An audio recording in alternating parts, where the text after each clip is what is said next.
आणि सुरुवातीला बातमी पुण्यातून आहे। पुण्यात पावसामुळे मार्केट यार्डातील पालेभाज्यांची आवक घटली आहे। कोथिंबीर, मेथी, पालक, शेपू, कांदापात 10 ते 20% महागलेले आहेत। आवक वाढल्यामुळे फळभाज्यांचे दर 10 ते 15% घसरलेले आहेत।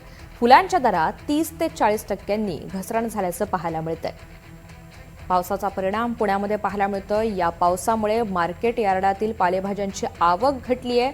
कोथिंबीर, मेथी, पालक, शेपू, कांदापात हे 10 ते 20% महाग झालेत।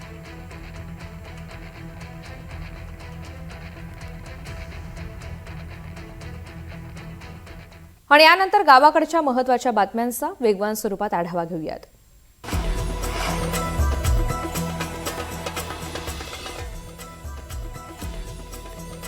मुंबई, ठाणे आणि रायगडमध्ये आज मुसळधार ते अतिमुसळधार पावसाचा इशारा आहे। हवामान विभागाने ऑरेंज अलर्ट जारी केलाय। मुंबईत पावसाचा जोर वाढलेला असून तलावातील पाणीसाठ्यात मोठी वाढ झाली आहे। नागरिकांनी आवश्यक ती खबरदारी घेण्याचं आवाहन करण्यात आलंय।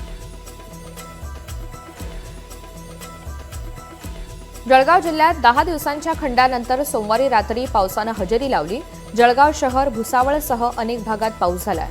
आजही मध्यम स्वरूपाच्या पावसाचा अंदाज वर्तवण्यात आलाय।